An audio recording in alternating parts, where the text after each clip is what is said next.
আসসালামু আলাইকুম প্রিয় বন্ধুরা, আজ ক্রুসেড সিরিজের তৃতীয় অধ্যায় শোবাক দুর্গে আক্রমণ এর চতুর্থ পর্ব শুরু হচ্ছে। বেগার ক্যাম্পে মরার মতো ঘুমিয়ে আছে বন্দীরা, প্রহরীরাও ঘুমিয়ে আছে। এখান থেকে কেউ কখনো পালায়নি, পালিয়ে যাবেই বা কোথায়? বন্দীদের কোনো রেজিস্টার নেই বলে দু একজন পালালেও কেউ জানতে পারে না। রাতের প্রথম প্রহর শেষ হয়েছে। পুরনো ছেঁড়া এক তাঁবু থেকে বেরিয়ে এলো একজন লোক। হামাগুড়ি দিয়ে তাঁবুর আড়ালে চলে গেল। এখন প্রহরী সজাগ থাকলেও তাকে আর দেখতে পাবে না। ক্যাম্পের গেট পেরিয়ে এগিয়ে চলল লোকটি। ঘুটঘুটে অন্ধকার। সামনে খেজুর বাগানের নিচে আধার আরো ঘন, কিছুই দেখা যায় না। ও খেজুর বাগানের দিকে পা চালালো। ওখানে আপাদমস্তক মোটা কাপড় শরীরে জড়িয়ে দাঁড়িয়ে আছে এক ছায়ামূর্তি। তাঁবু থেকে বের হওয়া লোকটা বাগানে ঢুকতেই সন্তর্পণে এগিয়ে এলো ছায়ামূর্তি। কাছে এসে বলল, দ্রুত হাঁটতে পারবে হাদিদ? চেষ্টা করব। সিনথিয়া হাদিদের হাত চেপে ধরল, বলল, তাহলে চলো, সাবধানে হাঁটতে হবে, নাইট গার্ডের চোখে পড়লে বিপদ হবে। ক্যাম্প পেছনে ফেলে অনেক দূরে চলে এলো ওরা। সামনে বিশাল অনাবাদি ভূমি। হাদিদ দ্রুত হাঁটতে পারছে না। সিনথিয়া ওকে সাহায্য করছে হাঁটতে।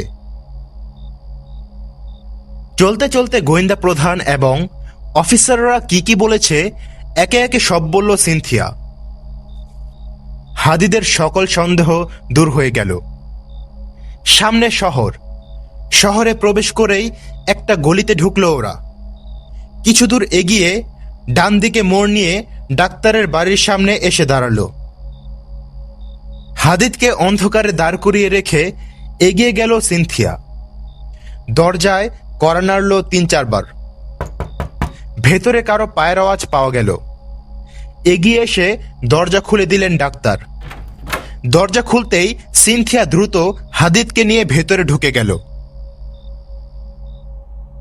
হাদিদের ক্ষতস্থান পরীক্ষা করে ডাক্তার বললেন, সুস্থ হতে কমপক্ষে দিন বিশেষ লাগবে।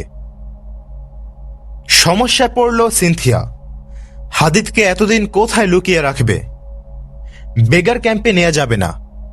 সিদ্ধান্ত নেয়ার শক্তি লোপ পেল ওর। ততক্ষণে ডাক্তার হাদিদের ক্ষতস্থানে ব্যান্ডেজ করে দিয়েছেন। বললেন, ওকে ভালো খাবার দিতে হবে। সিনথিয়া ডাক্তারকে আড়ালে ডেকে নিয়ে বলল, ও তো গরিব, ও এত ভালো খাবার পাবে কই? আর ওর এমন কেউ নেই যে ওকে দেখাশোনা করবে। আমার বাড়িতে ওকে নিতে পারছি না।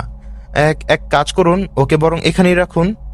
তাতে বারবার ওকে আনা নেওয়ার ঝামেলাও কমবে, আর ঠিক মতো দেখাশোনা করারও সুবিধা হবে। আমার কাছে বিনিময় এবং পারিশ্রমিক যা চাইবেন দেব। ডাক্তার অস্বাভাবিক পারিশ্রমিক দাবি করল। শুনে চোখ কপালে তুলল সিনথিয়া। বলল, ও মাই গড, বলেন কি আপনি? ডাক্তার বলল, আমাকে দিয়ে একটা বিপজ্জনক কাজ করাচ্ছেন। আমি জানি একে বেগার ক্যাম্প থেকে আনা হয়েছে। ও একজন মিশরীয় সৈনিক। আপনার সাথে ওর সম্পর্ক কি? পারিশ্রমিক বেশি হলে এই গোপন তথ্য আমার ঘরের বাইরে যাবে না। আমি রাজি, তবে এই গোপনীয়তা প্রকাশ হয়ে পড়লে আপনিও বাঁচতে পারবেন না। ওর পরিচয় যখন পেয়েছেন তখন আশা করি আমার পরিচয় আপনার জানা আছে। ডাক্তার হাদিদকে অন্য এক কক্ষে নিয়ে গেল। বলল, সুস্থ না হওয়া পর্যন্ত তুমি এখানেই থাকবে। দুধ এবং ফল এনে দিল ভেতর থেকে। দরজা বন্ধ করে ফিরে গেল সিনথিয়ার কাছে। পরদিন সিনথিয়া এবং তার বান্ধবী হাঁটতে হাঁটতে ক্যাম্পের কাছে গেল। দেখল ঘুরে ফিরে। কথা বলল প্রহরীর সাথে। কথায় কথায় জেনে নিল হাদিদ যে পালিয়েছে কেউ টের পায়নি। দিন গিয়ে রাত এলো। সিনথিয়ার মতো পারিশ্রমিক পেয়ে ডাক্তার মহা খুশি। মন দিয়ে হাদিদের চিকিৎসা করছে, প্রয়োজনীয় খাবার দিচ্ছে, নিজেই সেবা শুশ্রূষা করছে। প্রতিদিন সন্ধ্যার পর ডাক্তারখানায় আসতো সিনথিয়া। হাদিদের সাথে কথা বলতো, সময় কাটাতো ডাক্তারের ঘরে। এভাবে 20 দিন কেটে গেল। হাদিদ এখন সুস্থ। সিনথিয়া, ডাক্তার বলল কাল রাতে ওকে নিয়ে যাবে। সিনথিয়ার প্রতি দুর্বল ছিল একজন জুনিয়র অফিসার। ওকে ব্যবহার করল সিনথিয়া। অফিসারকে ভালোবাসার কথা বলল, মদ খাওয়ালো তাকে। অতিরিক্ত মদ খেয়ে অজ্ঞান হয়ে গেল অফিসার। তার দেহ থেকে সামরিক উর্দি খুলে হাদিদকে পরালো সে পোশাক। শহরের চারপাশে ছিল মাটির উঁচু দেয়াল। ফটক খোলা হতো দিনে, রাতে থাকতো বন্ধ। আইয়ুবের আক্রমণ প্রতিহত করার জন্য সৈন্যরা ছিল বেজায় তৎপর। ওরা ফটক দিয়ে যাওয়া আসা করছিল হরদম। সূর্য এখনো ডুবেনি। দুর্গের মূল ফটকের দিকে যাচ্ছিল একজন অশ্বারোহী, পরনে খ্রিস্টান সেনাবাহিনীর উর্দি, কোমরে ঝুলানো খ্রিস্টান সৈন্যদের তরবারি। চলছে মুসলমানদের মতো বাঁকা করে নয়, সোজা। খোলা ফটক। উটের বহর যুদ্ধের রসদ নিয়ে বাইরে যাচ্ছে। অশ্বারোহী পৌঁছল ফটকে। এ সময় খ্রিস্টানদের গোয়েন্দা প্রধান ভেতরে ঢুকছিলেন। তাকালেন অশ্বারোহীর দিকে। মৃদু হাসলেন তিনি। অফিসার জবাবে হাসল না, বরং তাকে অগ্রাহ্য করেই যেন ফটক পেরোল। হরমোনের কি মনে হলো, ঘোড়ার বলগা টেনে ধরলেন তিনি। কয়েক কদম এগিয়ে দাঁড়িয়ে পড়ল ঘোড়া। তিনি ঘোড়ার মুখ ঘোরালেন।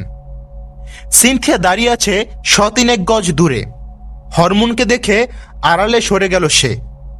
ফটকের দিকে ঘোড়া ছুটালেন গোয়েন্দা প্রধান। একটা সন্দেহ দূর করতে চাইছেন। বাইরে এসে দৃষ্টি ছুড়লেন, অশ্বারোহী অনেক দূরে চলে গেছে। তাকিয়ে রইলেন তিনি। ঘোড়সওয়ার হারিয়ে গেল দৃষ্টির আড়ালে। সিনথিয়ার সহযোগিতায় হাদিদ পালিয়ে গেছে এ কথা আর জানা হলো না হরমোনের। কিন্তু সন্দেহটা মনের ভেতর খচখচ করতে লাগলো।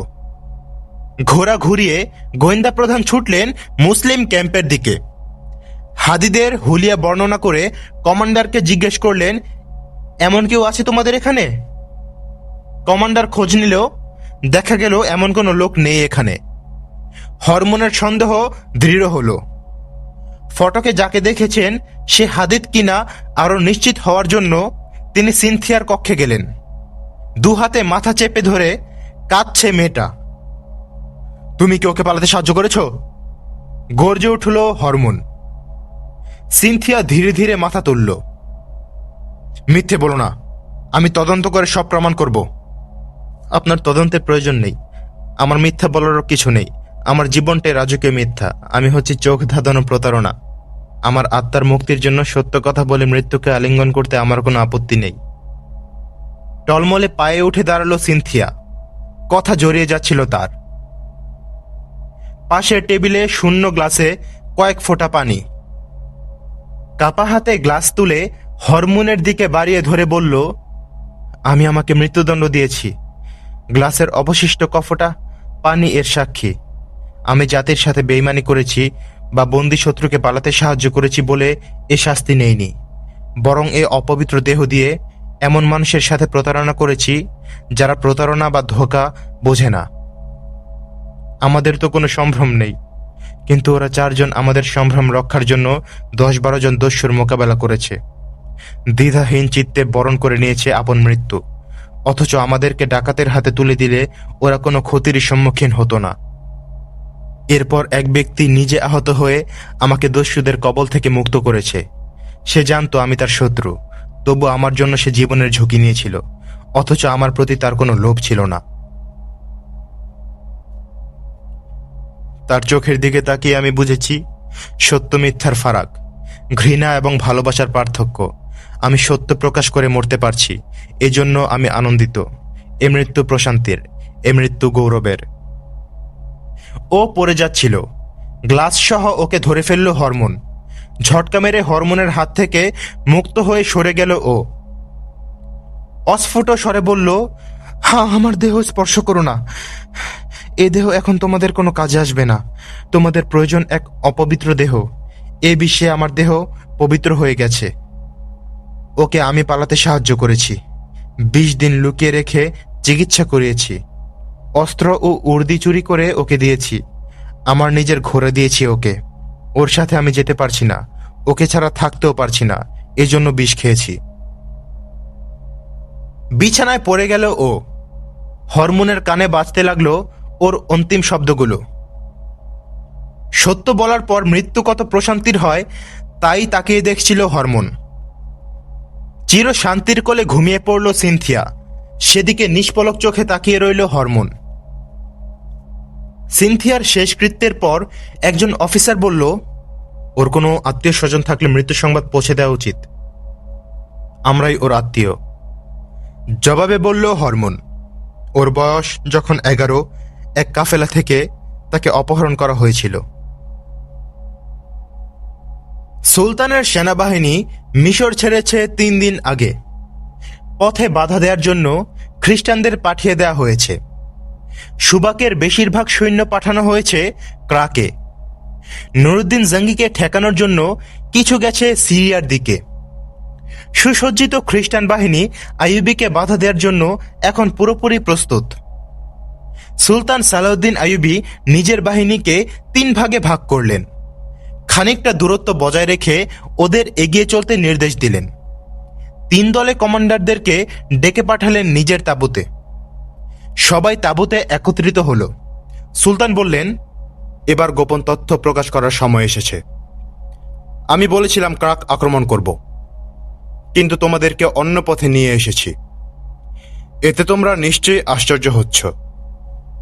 আসলে আমি ক্রাকে আক্রমণ করব না। আমাদের লক্ষ্য হল সুবাক। খ্রিস্টান গোয়েন্দাদেরকে পাশের কামরায় রেখে যুদ্ধের পরিকল্পনা নিয়ে কথা বলেছিলাম। মৃত্যুদণ্ড না দিয়ে ওদের মুক্তি দিয়েছিলাম।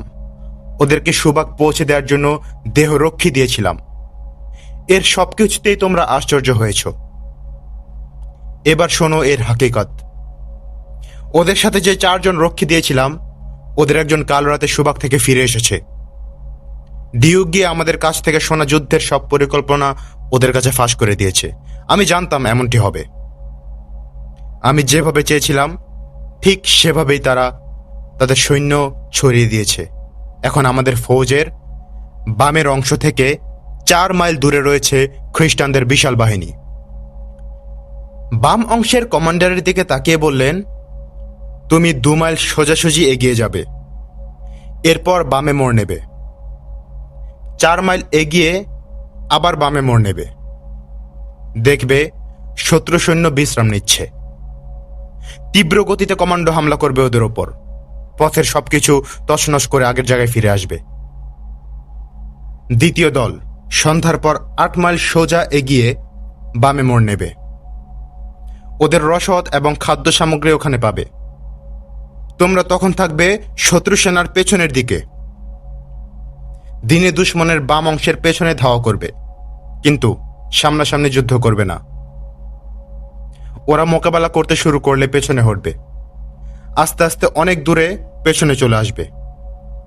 যেখানে এসে দেখবে 2টো পাহাড় এক জায়গায় মিলেছে। পাহাড়ের সেই সন্ধিস্থলে নিয়ে আসবে শত্রু সেনাদের। তারপর পাথরকুচির ফাঁক গলে সরে যাবে আরো পেছনে। মূল আক্রমণ করবে রাতে।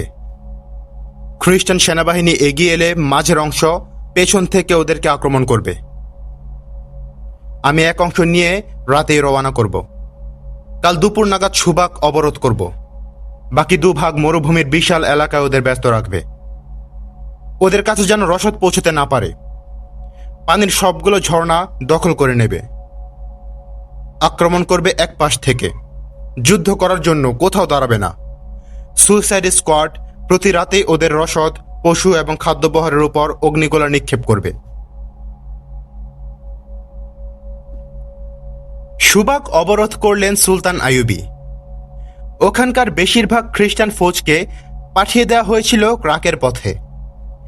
মরুভূমিতে মুসলিম সেনাবাহিনী ওদের এখান থেকে ওখানে তাড়িয়ে বেড়াচ্ছিল। রসদ নেই, পানি নেই। মুসলমানরা সামনাসামনি যুদ্ধ করছে না। সুবাক রক্ষার জন্য এগিয়ে যাবে, মুসলিম বাহিনী সে সুযোগও দিচ্ছে না। বলতে গেলে খ্রিস্টান বাহিনীর এখন ত্রিশঙ্কু অবস্থা। সুবাক কেল্লার অল্প সংখ্যক খ্রিস্টান সৈন্য পাঁচিলে উঠে তীর নিক্ষেপ করছিল সর্বশক্তি দিয়ে, কিন্তু স্রোতের মতো টুটে পড়ল মুসলিম ফৌজ। একবার এদিক থেকে আবার ওদিক থেকে অব্যাহত হামলা চালাতে থাকল। 1.5 মাস অবরোধের পর দেয়াল ভেঙে শহরে প্রবেশ করলেন সুলতান আইয়ুবী। পাহাড় ও মরুভূমিতে ধাওয়া খাওয়া বিচ্ছিন্ন খ্রিস্টান বাহিনী ধীরে ধীরে সমাবেত হল ক্রাকের দুর্গে। কখন সুলতান ক্রাক আক্রমণ করবেন সে অপেক্ষায় বসে রইল ওরা।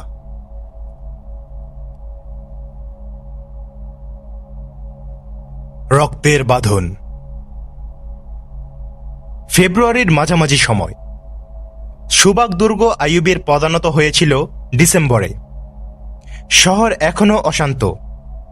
কিছু কিছু খ্রিস্টান পরিবার এখনও পালানোর চেষ্টা করছে। এতদিন মুসলমানরা ওদের জন্য শান্তিতে থাকতে পারেনি। শহর ছেড়ে পালিয়ে গিয়েছিল অনেক পরিবার। সুবাকের মাটি লাল হয়ে উঠেছিল মুসলমানদের রক্তে।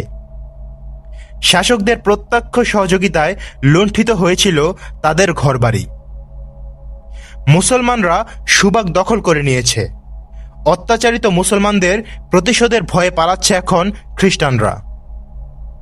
সুলতান ঘোষণা করলেন, কোনো খ্রিস্টান পরিবারকে পালাতে হবে না, নিশ্চিন্তে ওরা নিজেদের বাড়িতে থাকতে পারবে, ওদেরকে কেউ উত্ত্যক্ত করবে না। তিনি পালায়নপর খ্রিস্টানদের বাধা দেওয়ার জন্য মুসলিম সৈন্যদের নির্দেশ দিলেন। নির্দেশ পেয়ে সৈন্যরা তৎপর হয়ে উঠল। ওরা কাউকে পালিয়ে যেতে দিচ্ছে না। যারা পালিয়ে গেছে তাদের খুঁজে আনছে মরুভূমি আর উপত্যকা থেকে। ওদের ছেড়ে যাওয়া বাড়িঘর ওদের বুঝিয়ে দিয়ে বলছে, তোমাদের কোনো ভয় নেই, মুসলমানরা তোমাদের উপর কোনো প্রতিশোধ নেবে না, তোমরা নিশ্চিন্ত, স্বাধীন। খ্রিস্টানরা তবুও ভয় পাচ্ছিল। মুসলমানদেরকে ওরা শান্তিতে থাকতে দেয়নি। প্রায় 2000 মুসলমান এখনো বেগার ক্যাম্পে মানবেতর কাল কাটাচ্ছে। সুবাক দখল করে সুলতান আইয়ুবী প্রথমে গিয়েছিলেন বেগার ক্যাম্পে। 2000 বন্দী যেন মৃত লাশ। ওদের পশুর মতো খাটানো হয়েছে। শহরের নোংরা আবর্জনা বহন করেছে ওরা। অনেকে এসেছে যৌবনে, এখন বৃদ্ধ। ভুলে গেছে ওরা স্বাধীন মানুষ ছিল এককালে। খ্রিস্টানদের সাথে প্রথম যুদ্ধে যেসব মুসলমান বন্দী হয়েছে তাদেরকে যেমন এখানে রাখা হয়েছে, তেমনি শহর থেকে জোর করে ধরে আনা বন্দীদেরও এখানেই রাখা হয়েছে। তবে কাফেলা থেকে অপহরণ করে আনা বন্দীর সংখ্যাই এখানে বেশি। এখানে কেউ ছিল ধনাঢ্য ব্যবসায়ী, কেউ সুন্দরী যুবতী কন্যার পিতা। খ্রিস্টানরা ওদের ধন সম্পদ কেড়ে নিয়েছে এবং যুবতী মেয়েদের জোর করে ধরে নিয়ে গেছে। এদের একমাত্র অপরাধ ছিল ওরা মুসলমান। খ্রিস্টানদের ভয়ে শহরের মুসলমানরা সবসময় তটস্থ হয়ে থাকত। ওরা নামাজ পড়ত গোপনে, কোরআন তেলাওয়াত করত অনুচ্চ স্বরে। মেয়েদেরকে ঘরের বাইরে যেতে দিত না। সুন্দরী মেয়ে ওদের চোখে পড়লে রক্ষে নেই, যে কোনো বাহানায় তুলে নিয়ে যাবে। সম্ভ্রান্ত মুসলমানকেও একজন সাধারণ খ্রিস্টানকে ঝুঁকে কুর্নিশ করতে হতো। এসব অত্যাচারের কথা মনে ছিল বলে এখন প্রতিশোধের আশঙ্কায় খ্রিস্টানরা সপরিবারে পালিয়ে যাচ্ছিল। বেগার ক্যাম্পের 2000 জীবন্ত লাশের দিকে অপলক চোখে তাকিয়ে রইলেন সুলতান। তার চোখের কোণে বিন্দু বিন্দু অশ্রু। এক সময় আবেগভরা কণ্ঠে তিনি বললেন, ওদের মুক্ত করার বিনিময়ে আমি সমগ্র মুসলিম বিশ্ব ছেড়ে দিতে পারি। তিনি সেনাবাহিনীকে নির্দেশ দিলেন, ওরা এখানেই থাকবে, তোমরা এদের থাকা খাওয়া এবং সুচিকিৎসার ব্যবস্থা করো। এর আগে সুস্থ হোক, তারপর সিদ্ধান্ত নেব এদের কি করা যায়। সুলতানের যুদ্ধ পলিসির কাছে খ্রিস্টানরা হেরে গেছে। বিস্তীর্ণ মরুভূমিতে মুসলমানদের কমান্ডো হামলা ওদের অতিষ্ঠ করে তুলছিল। বিপদে পড়ে পেছনে সরে যাচ্ছিল ওরা। সুলতান আশঙ্কা করছিলেন, ক্রাক দুর্গ থেকে খ্রিস্টান সেনাবাহিনী ওদের সাহায্যে এগিয়ে আসতে পারে। ওদের বাধা দেওয়ার জন্য সুলতানের কাছে পর্যাপ্ত সৈন্য ছিল না। সে মুহূর্তে মিশর থেকেও সৈন্য আনা সম্ভব নয়। ফাতিমি খিলাফতের পতনের পর মিশর হয়ে পড়েছিল ষড়যন্ত্রের লীলাভূমি। গাদ্দাররা যে কোনো সময় প্রশাসনের বিরুদ্ধে মাথা তুলে দাঁড়াতে পারে। এ পর্যন্ত গাদ্দারি আর ষড়যন্ত্রের অভিযোগে তিনি যাদের মৃত্যুদণ্ড দিয়েছিলেন তাদের অধিকাংশই মুসলমান। এজন্য সুলতানের হৃদয় ছিল বেদনা ভারে জর্জরিত। সুবাক কেল্লায় পশ্চিম প্রান্তে দাঁড়িয়েছিলেন সুলতান আইয়ুবী, সাথে সামরিক বেসামরিক উপদেষ্টাবৃন্দ। শহরের মুসলিম অধিবাসীরা খণ্ড খণ্ড মিছিল নিয়ে এগিয়ে আসছিল। অন্যদিকে ছিল শহীদদের বহনকারী উটের সারি। সুলতান গভীর চিন্তায় ডুবেছিলেন। আনন্দ মিছিল থেকে ভেসে আসছিল সানাইয়ের সুরঝঙ্কার। উল্লসিত জনতা পাঁচিলের পাশে এসে থামল। সেদিকে তাকিয়ে রইলেন আইয়ুবী। তার নির্বাক ঠোঁটে কোনো হাসি নেই। তিনি দেখছিলেন মুসলমানদের উচ্ছ্বসিত আনন্দ। ওরা নাচছে পাগলের মতো। মিছিল থেকে কেউ কেউ চিৎকার দিয়ে বলছে, নাজিমুদ্দিনের ছেলে সালাউদ্দিন আইয়ুবী, সুবাকে তোমাকে স্বাগতম। তুমি এক মুক্তিদূত, তুমি সময়ের শ্রেষ্ঠ সন্তান। মিছিল থেকে স্লোগান উঠল, কুর্দির কৃতি সন্তান আইয়ুবী, আমরা তোমায় সিজদা করি। জেগে উঠল আইয়ুবীর ইমানি চেতনা। দরাজ কণ্ঠে তিনি বললেন, আমায় গুনাহগার করো না বন্ধুরা। আমি আল্লাহর এক নগণ্য গোলাম মাত্র। আল্লাহ ছাড়া আর কাউকে সিজদা করা বৈধ নয়। কিন্তু তার কথায় কেউ কান দিল বলে মনে হলো না। তারা আগের মতোই লাফাচ্ছে, স্লোগান দিচ্ছে। একজন সেনা অফিসারকে ডেকে তিনি বললেন, ওদের এসব বলতে নিষেধ করো, বলবে এসব স্লোগানে সুলতান রাগ করেন। সেনা অফিসার হাঁটা দিতেই আবার তাকে ডেকে বললেন, শোনো, ওদের ধমকের সুরে নয়, শান্তভাবে বলবে। ওরা যেন মনে ব্যথা না পায়। ওদের নাচতে দাও, গাইতে দাও। ওরা জুলুমের জাহান্নাম থেকে মুক্তি পেয়েছে, সেজন্য আমিও খুশি। আমার জীবন এই মজলুম মানুষগুলোর জন্যই। কিন্তু আমার নামে স্লোগান দেওয়ার দরকার নেই। বিশেষ করে আমাকে সিজদা করার মতো নাজায়েজ কথা কেউ যেন না বলে। তিনি আরো কিছু বলতে যাচ্ছিলেন, কিন্তু আবেগে রুদ্ধ হয়ে এলো তার কণ্ঠ। তিনি আর কিছুই বলতে পারলেন না। আবেগের চোখে এসে জমা হলো অশ্রুরাশি। উদ্গত অশ্রু আড়াল করার জন্য তিনি অন্যদিকে মুখ ফিরিয়ে নিলেন। একটু পর সবার দিকে নজর বুলিয়ে বললেন, আমরা এখন ফিলিস্তিনের আঙিনায় পা রেখেছি। মঞ্জিল এখনো অনেক দূরে।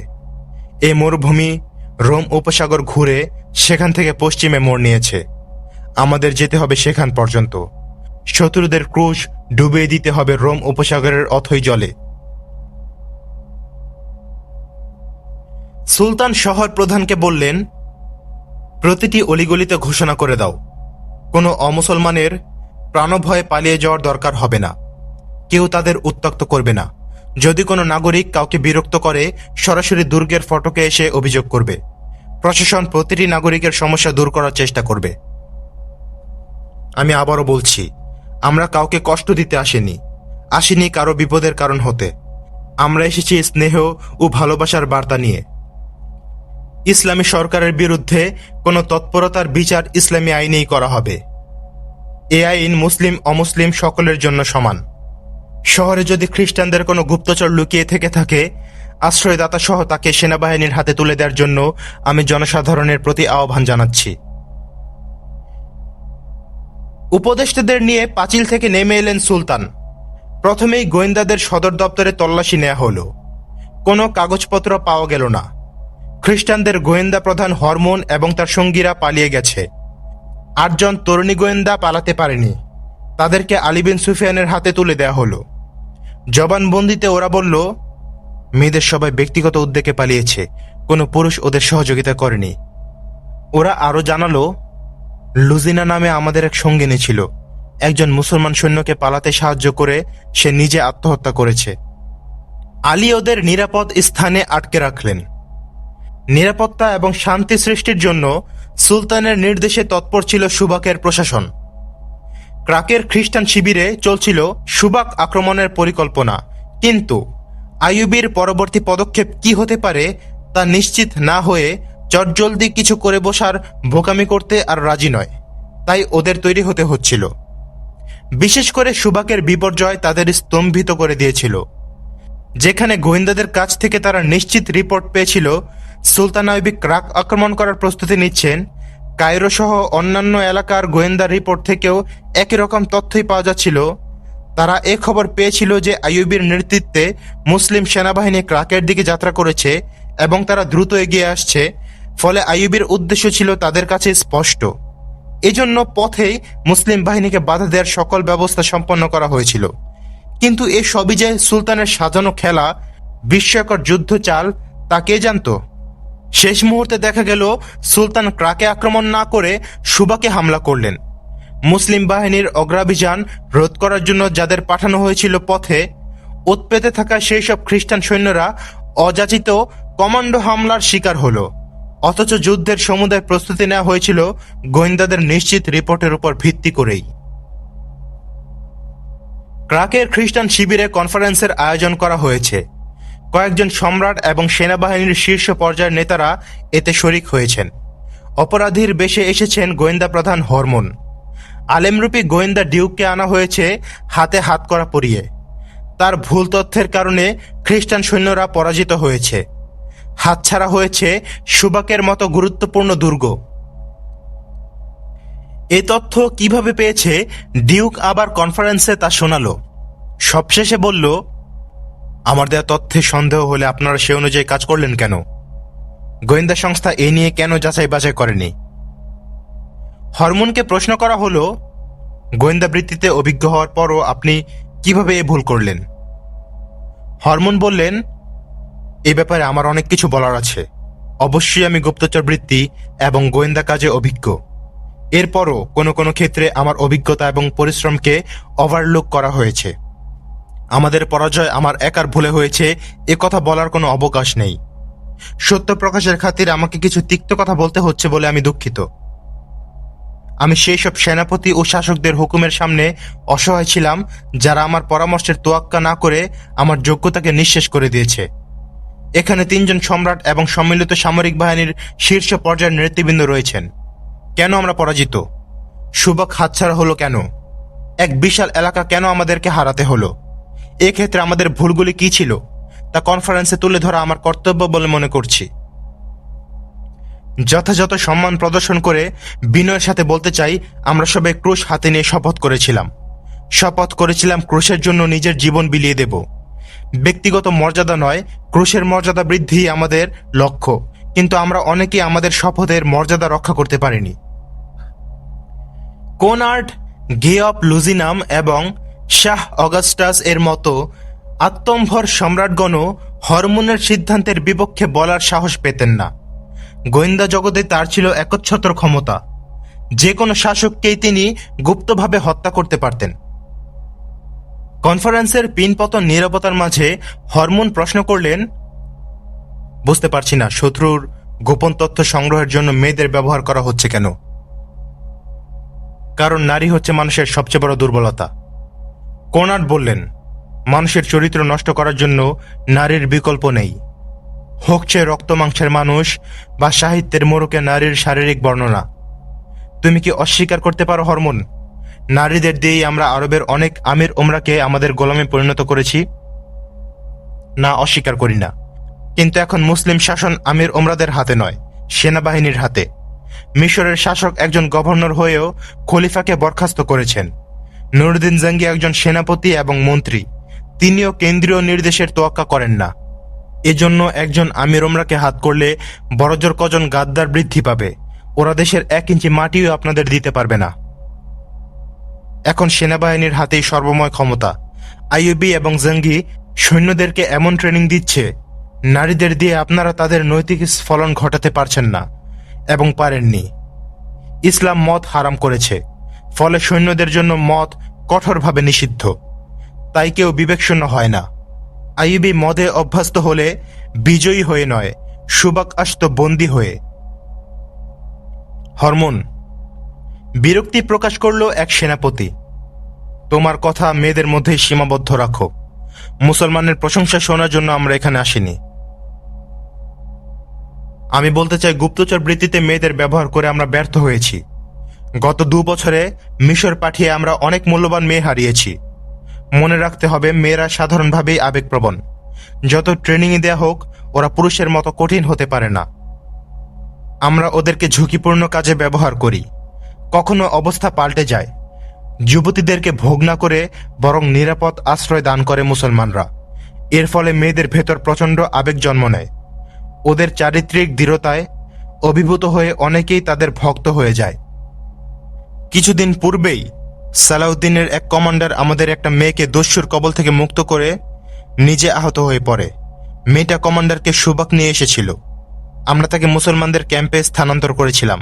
মেয়েটা আমাদের এক অফিসারের উর্দি পরিয়ে তাকে দুর্গ থেকে পালাতে সাহায্য করেছে। হোস্টেলে ফিরে নিজে বিষ পান করে আত্মহত্যা করেছে। মৃত্যুর সময় আমি ওর পাশে ছিলাম। আমাদের শাস্তির ভয়ে ও আত্মহত্যা করেনি, প্রতারণার জালে আটকে গিয়ে নিজের দেহ ব্যবহার করেছে। এ অনুভূতি ওকে বিষপানে বাধ্য করেছে। এ প্রসঙ্গে আমি আরও দু একটা উপমা দিচ্ছি। আমাদের বেশিরভাগ গোয়েন্দা মেয়েকে শৈশবে কোনো মুসলিম কাফেলা বা মুসলমানদের বাড়ি থেকে অপহরণ করে এনেছি। পরে ওদেরকে আমাদের ধর্মের রঙে রাঙিয়ে ট্রেনিং দিয়েছি। যৌবনে এসে মেয়েরা ভুলে গেছে তাদের অতীত, তাদের মৌলিক অস্তিত্ব। ওরা জানে না ওরা মুসলিম ঘরের সন্তান। আমরা ওদের নাম, ধর্ম এবং কর্ম বদলে দিয়েছি, কিন্তু ওদের রক্ত পরিবর্তন করতে পারিনি। আমি মানুষের সাইকোলজি বুঝি। মুসলমানদের মানসিকতা অন্য সব ধর্মের অনুসারীদের মানসিকতার চেয়ে ভিন্ন। এসব মেয়েরা কোনো মুসলমানদের হাতে পড়লে অস্তিত্বে নতুন অনুভূতি জন্ম নেয়। সে তখন ভাবে, আমার দেহ বইছে মুসলিম পিতার রক্ত। মুসলিম রক্ত থেকে ইসলামকে কোনোভাবেই আলাদা করা যায় না। তুমি কোনো মেয়েকে গোয়েন্দা কাজে পাঠাতে চাইছো না? এক সেনাপতি প্রশ্ন করল। না, কারণ সেসব মেয়ের দেহে মুসলিম রক্ত বইছে। আমার সংস্থা থেকে মেয়েদের বাদ দিলেই বরং ক্রুশের জন্য ভালো হবে। আপনারা মুসলমান আমির ওমরাদের হারেমে মেয়েদের পাঠিয়ে সহজেই ওদের স্বীকার করতে পারছেন, কারণ ওরা যুদ্ধের ময়দান দেখেনি। আমাদের তরবারির সাথে ওদের তরবারি সংঘর্ষ হয়নি। শুধু সৈন্যরাই আমাদের চেনে। সেনাবাহিনী কেবল দুশমন এবং বন্ধুর মধ্যে পার্থক্য করতে পারে। এজন্য ওরা আমাদের প্রতারণার ফাঁদে পা দেয় না। সম্রাট অগাস্টাস ছিলেন জটিল ও কুটিল মনের অধিকারী। মুসলমানদের বিরোধিতায় অন্যদের তুলনায় এক ধাপ এগিয়ে ছিলেন তিনি। বললেন, তোমার দৃষ্টি সীমাবদ্ধ হরমোন। তুমি দেখছো নুরুদ্দিন জাঙ্গি এবং সালাউদ্দিন আইয়ুবীকে। আমাদের লক্ষ্য হচ্ছে ইসলাম। আমরা এই ধর্মটাকে নিশ্চিহ্ন করে দিতে চাই। এজন্য প্রয়োজন ওদের নৈতিক স্ফলন। ওদের চিন্তা চেতনায় সন্দেহ সৃষ্টি করতে হবে। মুসলমানদেরকে এক আকর্ষণীয় সংস্কৃতির জালে আটকে ফেলো। আমরা বেঁচে থাকতেই এ উদ্দেশ্য পূরণ হতে হবে এমন কোনো কথা নেই। পরবর্তী প্রজন্মের হাতে দিয়ে যাব আমাদের দায়িত্ব। এরপর এমন একক সময় আসবে যখন ইসলামের নাম নিশানাও থাকবে না। থাকলেও সে ধর্ম থেকে জন্ম নেবে না কোনো নুরুদ্দিন জাঙ্গি বা আইয়ুবী। আমি দৃঢ়তার সাথে বলছি, ধর্ম হবে মুসলমানদের নিজস্ব, কিন্তু তার দেহে থাকবে আমাদের সভ্যতা এবং সংস্কৃতির পোশাক। আমাদের চিন্তা চেতনায় রঙিন হবে ওই ধর্ম। হরমোন, আজ থেকে শতবর্ষ পরে দেখো, জয় পরাজয় ক্ষণস্থায়ী। আবার আমরা সৌভাগ জয় করব। মিশরের ষড়যন্ত্রের জাল বিছিয়ে দাও। ফাতিমি, সুদানি এবং কাফরিদের সাহায্য করো। ব্যবহার করো গুপ্তঘাতকদের। বিজয়ী আমরাই হব। ওদের সভ্যতা, সংস্কৃতি, ওদের চিন্তা চেতনা এবং সমগ্র মুসলিম বিশ্ব হবে আমাদের। কনফারেন্স রুমে প্রবেশ করল একজন খ্রিস্টান অফিসার। ধুলোমলিন চেহারা। আইয়ুবীকে পথে বাধা দেওয়ার জন্য পাঠানো একটা দলের কমান্ডার। এরা মুসলিম কমান্ডো বাহিনীর চাপে ক্রাকের দিকে পিছিয়ে যাচ্ছিল। উদ্বিগ্ন কণ্ঠে কমান্ডার বলল, আমাদের সৈন্যদের অবস্থা ভালো নয়। এ পরিস্থিতিতে আমি একটা প্রস্তাব পেশ করতে চাই। কি তোমার প্রস্তাব? কোনার্ড বললেন, ক্রাকে অবস্থানকারী সৈন্যদের সাথে আরও কিছু যোগ করে এই মুহূর্তে সোবাক আক্রমণ করা উচিত। এতে মুসলমানরা সামনাসামনি যুদ্ধ করতে বাধ্য হবে। কেন্দ্রের নির্দেশে আমাদের ফৌজ ক্রাকের দিকে পিছিয়ে আসছে। মুসলমানদের কমান্ডো বাহিনী আমাদের আচম্বিত আক্রমণ করে পালিয়ে যায়। তীরন্দাজ গ্রুপ হঠাৎ করেই তীরবর্ষণ শুরু করে। ওদের টার্গেট আমাদের ঘোড়া এবং উট। আহত পশুগুলো বেসামাল হয়ে দিক বিদিক ছুটতে থাকে। আমরা জবাবি হামলা করতে যাব, ততক্ষণে ওরা হাওয়া হয়ে যায়। ওরা সামনাসামনি যুদ্ধ করছে না। ওদের মন মতো স্থানে এনে ওরা আমাদের অনেক সৈন্য হত্যা করেছে। সাহস হারিয়ে ফেলেছে আমাদের সৈন্যরা। এভাবে আর কদিন চলবে? এজন্য আমার পরামর্শ হচ্ছে সম্মিলিতভাবে আক্রমণ করে আমরা ওদেরকে মুখোমুখি যুদ্ধ করতে বাধ্য করব। এ বিষয়ের উপর আলোচনা শুরু হলো। এই মুহূর্তে আক্রমণ করার জন্য ওদের সামনে বড় সমস্যা হলো লড়াকু সৈনিকদের বেশিরভাগই বিস্তৃত মরুতে ছড়িয়ে ছিটিয়ে আছে। ভীষণ বিপদে আছে ওরা। মুসলিম ফৌজ দিনে লুকিয়ে থেকে রাতে গেরিলা আক্রমণ করছিল। সুবাকে উত্তর পূর্ব সীমান্তে পাঠানো খ্রিস্টান ফৌজদের কোনো কাজ ছিল না। নুরউদ্দিন জঙ্গের আক্রমণের ভয়ে ওদের আনাও যাচ্ছিল না। অন্যদিকে নগণ্য সংখ্যক সৈন্য নিয়ে সুবাকে অবস্থান করছিলেন সুলতান আইয়ুবী। তিনি ছিলেন উদ্বিগ্ন। খ্রিস্টানদের পাল্টা আক্রমণ প্রতিরোধ করার ক্ষমতা তার ছিল না, কিন্তু বিভিন্ন তৎপরতার মাধ্যমে তিনি খ্রিস্টানদের মনে ভয় ধরিয়ে দিয়েছিলেন, যার ফলে খ্রিস্টান বাহিনী প্রতি আক্রমণের সিদ্ধান্ত নিতে পারেনি। খ্রিস্টানদের পরিকল্পনা জানার জন্য ক্রাকে অনেক গুপ্তচর পাঠিয়েছিলেন সুলতান আইয়ুবী। খ্রিস্টানদের ছদ্মবেশে ওরা ক্রাকে প্রবেশ করছিল। গোয়েন্দাদের ছড়িয়ে দিয়েছিল সমগ্র মরুভূমিতে। ওরা সুলতানকে নিয়মিত যুদ্ধের সংবাদ সরবরাহ করছিল। সুবাকের আশপাশের এলাকা থেকে নতুন সৈন্য ভর্তি শুরু করে দুর্গেই ওদের ট্রেনিংয়ের ব্যবস্থা করা হলো। ওদের দেয়া হলো খ্রিস্টান বাহিনীর ফেলে যাওয়া উট, ঘোড়া এবং অস্ত্রশস্ত্র। মরুভূমিতে যুদ্ধরত সৈন্যদের তিনি নির্দেশ পাঠালেন পশুগুলো না মেরে যেন দুর্গে পাঠিয়ে দেয়া হয়। ক্রাকের কনফারেন্সে মুসলমানদের বিরুদ্ধে মেয়েদের ব্যবহার না করার প্রস্তাব প্রত্যাখ্যান করা হলো। ছেড়ে দেয়া হলো আলেম গোয়েন্দাকে। তাকে বলা হলো মুসলমানদের সংস্কৃতি এবং চিন্তা চেতনা পরিবর্তন করার জন্য সর্বশক্তি নিয়োগ করবে। হরমোনকে জিজ্ঞেস করা হলো সুবাকে এখন কতজন গোয়েন্দা রয়েছে। জবাবে হরমোন বলল, কয়েকজন মেয়ে এবং পুরুষ মুসলমানদের হাতে ধরা পড়েছে। পুরুষদের বেশিরভাগই সুবাক রয়ে গেছে। কয়েকজন গোয়েন্দা পালিয়ে এসেছে। গুটি কতক মেয়ের সন্ধান পাওয়া যায়নি। মুসলমানদের ছদ্মবেশে কাজ করার জন্য আমি পুরুষ গোয়েন্দাদের খবর পাঠিয়েছি। কোনার্ড বললেন, বন্দি মেয়েদের হয়তো মুক্ত করা যাবে না। খ্রিস্টানদের ঘরে যেসব মেয়ে আত্মগোপন করে আছে তাদেরকে বের করে আনা উচিত। সিদ্ধান্ত হল সুলতান আইয়ুবের কমান্ডো বাহিনীর মতো বিভিন্ন ভাষায় পারদর্শী আত্মত্যাগী একটা গ্রুপ তৈরি করে সুবাক পাঠাতে হবে। ওরা বলবে ক্রাকের খ্রিস্টান নির্যাতনের কারণে ওরা পালিয়ে এসেছে। ওদের কাজ হবে গোয়েন্দা মেয়েদের খুঁজে আমাদের কাছে পৌঁছে দেয়া। সাজাপ্রাপ্ত সেসব বন্দীদেরকে সেনাবাহিনীতে ভর্তি করা হয়েছিল ওদেরকেও গ্রুপের সদস্য করবে। যারা সুবাক ছিল প্রাধান্য দেবে তাদের। সুলতান আইয়ুবের ফৌজ বিভিন্ন ভাগে ভাগ হয়ে মরুভূমিতে ছড়িয়ে গিয়েছিল। কেউ বা পথ ভুলে পাহাড়ের ফাঁকে খুদ পিপাসায় মৃত্যুবরণ করছিল। খ্রিস্টান বাহিনী ইচ্ছে করলেই প্রতি আক্রমণ করে সুবাক ফিরিয়ে নিতে পারত, কিন্তু ক্ষুদ্র ব্যাপারে মনোযোগ দিতে গিয়ে এদিকে তারা দৃষ্টি দিতে পারেনি। আইয়ুবীকে দুর্বল করার জন্য নুরউদ্দিন জঙ্গির সাথে আইয়ুবের সম্পর্ক নষ্ট করার প্রয়োজন ছিল। এজন্য গোয়েন্দারা ছিল তৎপর। নুরউদ্দিন জঙ্গিকে বোঝানো হলো আইয়ুবী কোনো খেলাফতের তোয়াক্কা করে না, নিজেই স্বাধীন সুলতান হওয়ার জন্য রাজ্য বিস্তারে মন দিয়েছে। এ সংবাদ আইয়ুবীর পিতা নাজিমউদ্দিনের কানে গেল। দীর্ঘ পথ পাড়ি দিয়ে তিনি সুবাক পৌঁছলেন এর সত্যতা যাচাই করার জন্য। পিতাকে সুবাকে দেখে আশ্চর্য হলেন সুলতান। ভাবলেন সুবাক বিজয় করায় তিনি ধন্যবাদ দিতে এসেছেন। মুসাফাহ করে তার হাতে চুমো খেলেন। মুখ খুললেন নাজমুদ্দিন আইয়ুব। আমার মতো এক অখ্যাত ব্যক্তির সন্তানকে মিশরের গভর্নর করে জঙ্গিকে ভুল করেছেন। নিজের ক্ষমতা বৃদ্ধির জন্য আমার ছেলে জঙ্গির শত্রু হয়ে গেছে, এ কথাও আমার শুনতে হলো। যাও গিয়ে নুরউদ্দিন জঙ্গির কাছে ক্ষমা চাও। সুলতান পিতাকে বুঝালেন, বললেন, আমি মাননীয় জঙ্গির কাছে সাহায্যের জন্য আবেদন করতে চেয়েছি।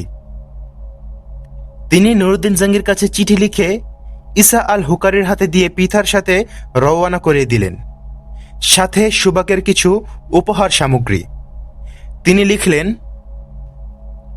সবচেয়ে মূল্যবান সুবাক দুর্গ আপনার পদতলে নিবেদন করছি। ইনশাল্লাহ কদিন পর ক্রাকের দুর্গ আপনার খেদমতে পেশ করব। খ্রিস্টানদের ষড়যন্ত্রের সাথে কিছু মুসলিম আমির ওমরাও জড়িত। বিধর্মীদের চাইতে ওরাই ইসলামের বড় ক্ষতি করেছে। ইসলামের জন্য লড়াই করছে সেনাবাহিনী। মরুর বালুকারাশি শুষে নিচ্ছে ওদের তাজা রক্ত। মরুর নেকড়ে আর শকুনের আহার হচ্ছে ওদের লাশ। আপন আত্মীয় স্বজন ছেড়ে মরুর বিশাল বিস্তারে শত্রুর পেছনে ঘুরে মরছে ওরা। ওরা ইসলামের মর্যাদা যদ্দূর বুঝতে পারে, অন্য কেউ তা পারে না। অসামরিক আমির উমরারা যুদ্ধের ময়দান থেকে অনেক দূরে নিরাপদে অবস্থান করে। ইসলামের জন্য, দেশের জন্য ওদের রক্ত ঝরে না। ওরা হারেমের আনন্দে ডুবে থাকে সর্বক্ষণ। ইসলামের দুশমনের সাথে হাত মিলিয়ে ইসলামের বিরুদ্ধে ষড়যন্ত্র করে। আমি যখন ফিলিস্তিনের আঙিনায় পা রেখেছি, ফিলিস্তিন শত্রুমুক্ত না করে ফিরব না ইনশাআল্লাহ। এই সময় বেসামরিক প্রশাসনের দিকে কঠোর দৃষ্টি রাখা আবশ্যক। প্রতিটি মসজিদে ঘোষণা করে দিতে হবে সমগ্র মুসলিম বিশ্ব বাগদাদ খেলাফতের অধীনে। খেলাফতের আনুগত্য প্রতিটি মুসলমানের জন্য ফরজ। কিন্তু জুম্মার খুতবায় খলিফার নাম নেওয়া যাবে না। শিয়া সুন্নির বিভেদ উস্কে দেওয়া হচ্ছে, এদিক সজাগ দৃষ্টি রাখতে হবে। নুরুদ্দিন জাহাঙ্গীর সুলতান আইয়ুবীর চিঠি পেয়ে অত্যন্ত প্রীত হলেন। খ্রিস্টানদের কেন্দ্রীয় সামরিক কমান্ডো মরুভূমিতে ছড়িয়ে থাকা সৈন্যদের কাছে সংবাদ পাঠালো মুসলমানদের সাথে যুদ্ধ না করে ধীরে ধীরে ক্রাকে ফিরে আসতে। এরপর 40 সদস্যের কমান্ডো বাহিনী তৈরি করা হলো। ওরা মুসলমানদের ছদ্মবেশে সুবাক প্রবেশ করবে এবং মেয়েদের মুক্ত করার চেষ্টা করবে। আইয়ুবী মিশরে নেই। তার অনুপস্থিতিতে মিশরে গোয়েন্দা তৎপরতা আরও বৃদ্ধি করার জন্য হরমোনকে নির্দেশ দেওয়া হলো। গোয়েন্দারা সুদানি এবং ফাতমিদেরকে ঐক্যবদ্ধভাবে মিশরে আক্রমণ করার জন্য সব রকম সাহায্য করবে। সুবাক এবং ক্রাকের মধ্যবর্তী অঞ্চলের সবটাই মরুভূমি ছিল না। কোথাও বালিয়াড়ি, কোথাও পাথুরে পর্বত, আবার কোথাও পাহাড় শ্রেণী। পথ ভুলে কেউ পাহাড়ের ফাঁকে ঢুকে পড়লে আর বেরোবার রাস্তা খুঁজে পেত না, মরতে হতো ওখানেই। এভাবে দুবাহিনীর সৈন্যরাই মারা যাচ্ছিল। সুবাক থেকে পালিয়ে আসা লোকজনও মরছিল এসব পাহাড়ে।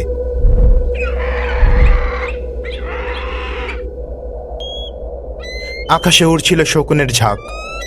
পার্বত্য শৃগাল আর নেকড়েরা ছিঁড়ে খাচ্ছিল নিহতদের লাশ। মরুভূমির কোথাও ছিল খরজুর বিথি এবং পানির ঝর্ণা। ক্লান্ত শ্রান্ত সৈনিক গভীর তৃষ্ণায় ছুটে আসত সেসব পানির উৎসের কাছে। আরমান হাশমি মুসলিম বাহিনীর একজন প্লাটুন কমান্ডার। নিজেকে পরিচয় দিত সিরীয় হিসেবে। তার হৃদয় ছিল খ্রিস্টানদের বিরুদ্ধে তীব্র ঘৃণা। এ ঘৃণার সাথে ছিল প্রচণ্ড প্রতিশোধ স্পৃহা। সবাই জানত আরমান এতিম, তার আপন বলতে কেউ নেই। কিন্তু আরমানের ধারণা সে পিতৃহীন নয়। পিতা তার সামনে মরেননি। ও বাড়ি ছেড়েছে 14 বছর বয়সে।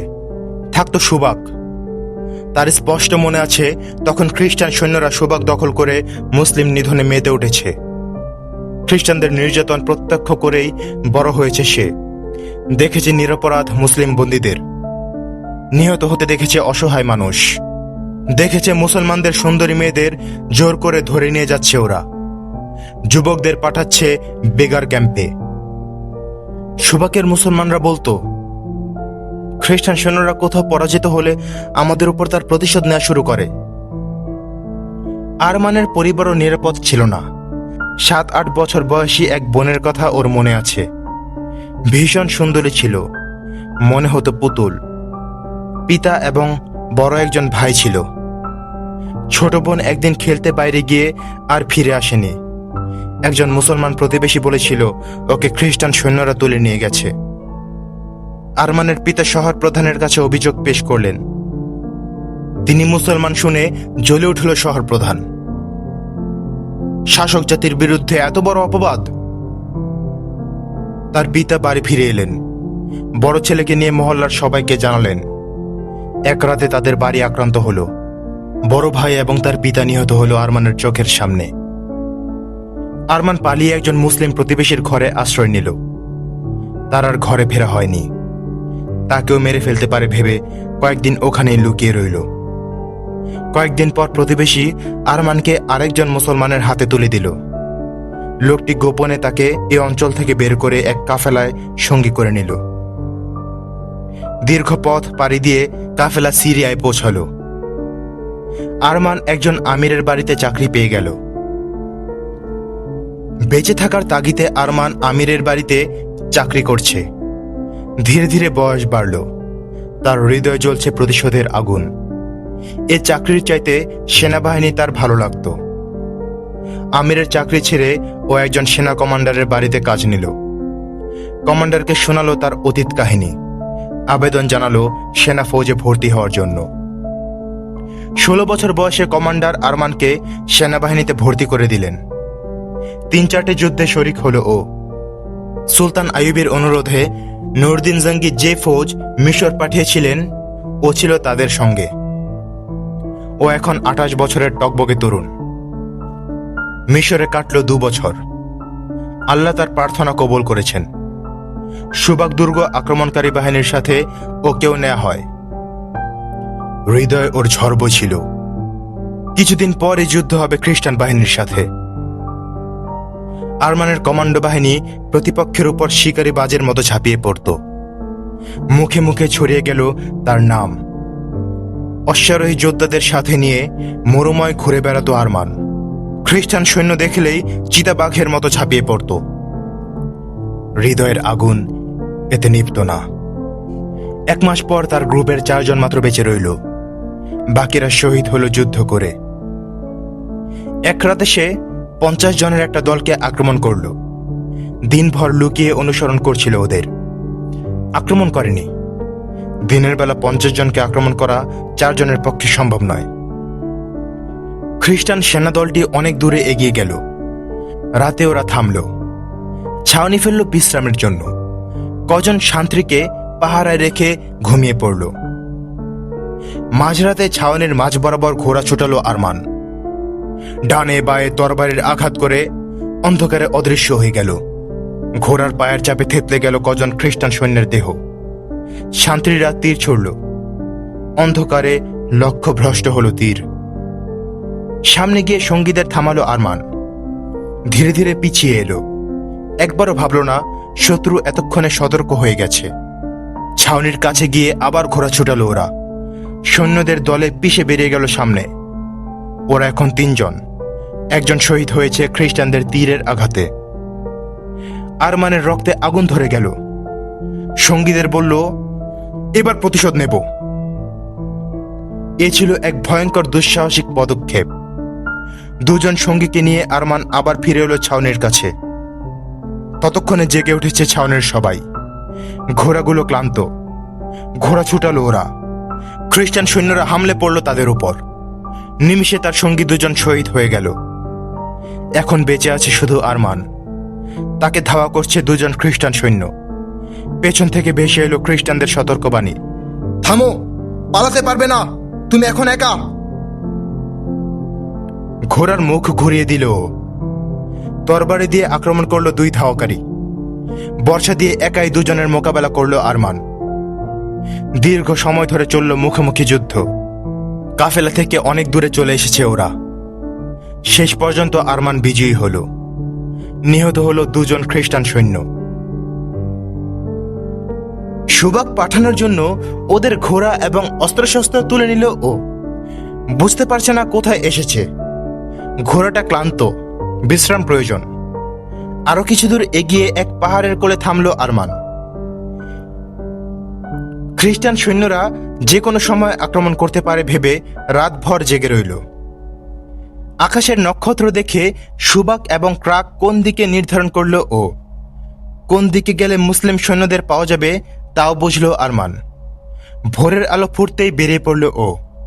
মরুভূমিতেই সে বড় হয়েছে, সুতরাং পথ হারবার ভয় নেই। সে এক অভিজ্ঞ কমান্ডো সদস্য। দূর থেকেই বিপদের গন্ধ পায়। অনেক দূরে খ্রিস্টান সৈন্যদের কয়েকটা দলকে যেতে দেখল সে। অতিরিক্ত ঘোড়া দুটো সাথে না থাকলে একাই আক্রমণ করে বসত ওদের। খ্রিস্টান সৈন্যদের দৃষ্টি বাঁচিয়ে এগিয়ে চলল আরমান। পথের বিভিন্ন প্রান্তে পড়ে আছে উট ঘোড়া এবং খ্রিস্টান সৈন্যদের মৃত লাশ। শিয়াল শকুন খাবলে নিচ্ছে লাশের মাংস। সে পথ চলছে। মাথার উপর উঠে এসেছে সূর্য। সামনে পাহাড় শ্রেণী। এখানে পথ এঁকে বেঁকে চলে। পাহাড়ের ফাঁকে খ্রিস্টান সৈন্যদের লুকিয়ে থাকার সম্ভাবনা উড়িয়ে দেওয়া যায় না। ওরা রাতে বিশ্রামের জন্য এখানে থামতে পারে। সূর্য ডোবার পূর্বেই পার্বত্য এলাকা পেরিয়ে যেতে চাইছে সে। চোখ কান সতর্ক, কোনো টিলা থেকে যে কোনো সময় ছুটে আসতে পারে শত্রুর নিক্ষিপ্ত তীর। পাহাড়ের কোল ঘেঁষে এগিয়ে যাচ্ছে আরমান। সামনের পথ পাহাড়ের মাঝখান দিয়ে ঘুরে গেছে। এলাকাটা ভয়াবহ দুর্গম। আচম্বিত ভেসে এলো ছুটন্ত পায়ের শব্দ। কেউ পাশের টিলার আড়ালে লুকিয়েছে কিনা দেখার জন্য দ্রুত ঘোড়া ছুটিয়ে ও টিলার ওপাশে পৌঁছল। সামনে বেরোবার পথ নেই। স্থানটি এক বিশাল গর্তের মতো। আরমানের 20 কদম দূরে লম্বা জুব্বা পরে এক ব্যক্তি উপরে ওঠার চেষ্টা করছে। মুখ দেখা যাচ্ছে না। লোকটির মাথাও ঢাকা। ওখানে আর কেউ নেই। আরমান ওকে ডাকে, কিন্তু লোকটি পাহাড়ে ওঠার চেষ্টা থামালো না। এগিয়ে গেল আরমান। লোকটি দ্রুত উপরে ওঠার চেষ্টা করল, কিন্তু তার ক্লান্ত হাত ফসকে এসে পড়ল আরমানের ঘোড়ার কাছে। মুখের কাপড় সরে গেল লোকটার। আরমানের হতবাক দৃষ্টি। অপলক তাকিয়ে রইল সে চেহারার দিকে। এ তো এক সুন্দরী যুবতী। এমন অপরূপা নারী সে জীবনে দেখেনি। আরমান ঘোড়া থেকে নামল। মেয়েটি উঠে বসল। ভীত হরিণীর মতো কাঁপছে সে। কে তুমি? আরমান প্রশ্ন করল। জবাবে পানি চাইল সে। আরমান ঘোড়ার সাথে বাঁধা মশক থেকে পানি এনে দিল। মেয়েটি ঢকঢক করে পানি পান করল। ক্লান্তি বা ভয়ে বন্ধ হয়ে আসছিল মেয়েটির চোখের পাতা। চোখ বন্ধ করে অজ্ঞান হয়ে লুটিয়ে পড়ল মেয়েটি। আরমান এগিয়ে ওর চোখে মুখে পানির ঝাপটা দিল। জ্ঞান ফিরল ওর। আরমান থলে থেকে কিছু খাবার এনে তুলে দিল মেয়েটার হাতে। খাওয়া শেষে কিছুটা স্বাভাবিক হলো মেয়েটা। আরমান বলল, আমাকে ভয় পাওয়ার কিছু নেই। কি তোমার পরিচয়? তুমি কোত্থেকে এসেছ? সুবাক থেকে। আমার পরিবারের সাথে এসেছি। মেয়েটির দুর্বল কণ্ঠ। মুসলিম সৈন্যদের আক্রমণে পরিবারের সবাই মারা গেছে। বেঁচে আছি আমি একা। আরমান বলল, তুমি ফাঁকি দেওয়ার চেষ্টা করছো কেন? তুমি যা বললে এর সবটাই মিথ্যে। আমাকে তোমার আসল পরিচয় দিচ্ছ না কেন? মিথ্যে হলে হলো। একই সাথে আতঙ্ক ও ঝাঁজ মিশ্রিত কণ্ঠে বলল মেয়েটি। তারপর সুর সামান্য নরম করে বলল, আমি তোমার করুণা ভিক্ষা করছি। অনুগ্রহ করে আমাকে ক্রাক পর্যন্ত পৌঁছে দাও। সুবাক পর্যন্ত? আমি তোমাকে সুবাক পর্যন্ত পৌঁছে দিতে পারি, ক্রাক নয়। দেখতেই পাচ্ছ আমি মুসলমান। তোমাকে ক্রাক পৌঁছতে গিয়ে পথে খ্রিস্টান সৈন্যদের হাতে মরার কোনো ইচ্ছে আমার নেই। তাহলে আমাকে একটি ঘোড়া দাও। তোমায় ঘোড়াও দিতে পারছি না। এখানেও একা ছেড়ে যেতে পারছি না। তোমার সুবাক পর্যন্ত পৌঁছে দেওয়া আমার দায়িত্ব। কমান্ডারের হাতে তুলে দেব। আমি যুবতী বলে কি আমাকে সুবাক নিতে চাচ্ছ? ভয় নেই। তুমি যে আশঙ্কা করছো তেমন ব্যবহার কেউ তোমার সাথে করবে না। মেয়েটা ক্রাক যাবার জন্য জিদ করছিল। আরমান বলল, পথে কারো হাতে পড়লে কি অবস্থা হবে বুঝতে পারছো? সুবাক গেলে অবস্থা তার চেয়ে ভালো হবে, এর নিশ্চয়তা কি? নিশ্চয়তা হচ্ছে আমাদের সুলতানের নির্দেশ। আমাদের নির্দেশ দেওয়া হয়েছে সুবাক থেকে কোনো খ্রিস্টান পরিবার যেন পালিয়ে যেতে না পারে। কাউকে পালিয়ে যেতে দেখলে ফেরত পাঠাতে বলা হয়েছে। সুলতান সবার নিরাপত্তার ব্যবস্থা করবেন বলেছেন। তাছাড়া তুমি একা ক্রাক পর্যন্ত পৌঁছতে পারবে না। তরুণী ভেবেছিল মুসলিম যুবকটি হয়তো তার সম্ভ্রম নষ্ট করবে। সে সিদ্ধান্ত নিল দেহের লোভ দেখিয়ে এর কাছ থেকে একটা ঘোড়া বাগাতে হবে। কথার মোড় ঘুরিয়ে দিল সে। আমি ভীষণ ক্লান্ত। আপনি চাইলে আমরা রাতটা এখানে কাটিয়ে সকালে সুবাকের পথ ধরতে পারি, কিন্তু এখন আমার পক্ষে সফর করা কঠিন। আরমান নিজেও ক্লান্ত। ঘোড়াগুলোর উপর অনেক ধকল গেছে। মেয়েটাকেও ক্লান্ত দেখাচ্ছে। ওখানেই রাত কাটাবার সিদ্ধান্ত নিল আরমান। এর আগে মেয়েটা তাকে ভালোভাবে দেখেনি। ওর কাছে মুসলিম সৈন্য মানেই এক হিংস্র পশু। তার কাছে অনুকম্পা আশা করা যায় না। কিন্তু আরমান এখানেই রাত কাটাতে রাজি হওয়ায় ও বুঝল ওকে হয়তো বাগানো যাবে। মেয়েটি এবার গভীর চোখে আরমানের দিকে তাকালো। আরমানও তাকালো মেয়েটির দিকে। ভাবল চারদিকে যুদ্ধের দামামা বাজছে। এর মাঝে অনিন্দ এক সুন্দরীর একা থাকা কত বিপজ্জনক। এমনও হতে পারে এ মেয়েটার জন্য কমান্ডাররা পরস্পর ঝগড়া করে নিহত হয়েছে। ও রয়ে গেছে একা। সেও তো একজন মানুষ। ও তরুণীর চোখে চোখ রাখল। মেয়েটা তার দিকে চেয়ে আছে। দৃষ্টি সরিয়ে নিতে চাইল আরমান, কিন্তু তার মায়া ভরা চোখ দুটো যেন আরমানের দৃষ্টি আটকে ফেলেছে। দেহে খেলে গেল অপরিচিত শিহরণ। চোখ সরিয়ে নিল সে। পরক্ষণে আবার দৃষ্টি স্থির হলো যুবতীর চোখে। হৃদয় উৎকণ্ঠিত তোলপাড়। মেয়েটার ঠোঁটে ফুটে উঠল এক টুকরো মিষ্টি হাসি। সম্ভবত তুমি এখনো কুমারী, অনুচ্চ কণ্ঠে বলল আরমান। হ্যাঁ। মেয়েটি চটপট জবাব দিল। পৃথিবীতে আমার কেউ নেই, তুমি আমাকে ক্রাক পর্যন্ত পৌঁছে দিলে আমি তোমায় বিয়ে করব। আরমান সচকিত হয়ে বলল, এরপর বলবে তোমার ধর্ম ত্যাগ করো, যা আমার দ্বারা সম্ভব নয়। কেন, সুবাগ দিয়ে মুসলমান হয়ে আমায় বিয়ে করতে পারবে না? আমাকে অবশ্যই ক্রাক যেতে হবে। আমার সাথে চলো, তোমার পৃথিবী বদলে যাবে। মেয়েটা আরমানকে দেহের লোভ দেখালো, কিন্তু আরমানের ভাবনাগুলো ও বুঝতে পারছিল না। ও চোখ তুলে তাকাতো মেয়েটার দিকে। ওর চেহারা, রেশম কোমল চুল, ওর দুটো মায়াবী চোখের দিকে তাকিয়ে থাকতো অনেকক্ষণ। এরপর মাথা নুয়ে হারিয়ে যেত ভাবনার গভীরে। যুবতীর কোনো কথাই ওর কানে যাচ্ছিল না। জ্যোৎস্নাহীন মেঘলা রাতের আধারে ছেয়ে গেল ওর চেহারা। উঠে দাঁড়ালো ও। ঘোড়ার পালানে বাঁধা থলে থেকে খাবার বের করে এনে মেয়েটাকে দিল। নিজেও কিছু খেল। ক্লান্তিতে ভেঙে আসছিল ওদের দেহ। পাথরে মাথা রেখে একসময় ঘুমিয়ে পড়ল দুজনেই। আগামী পর্ব শোনার জন্য সাথেই থাকুন। আসসালামু আলাইকুম ওয়া রাহমাতুল্লাহি ওয়া বারাকাতুহু।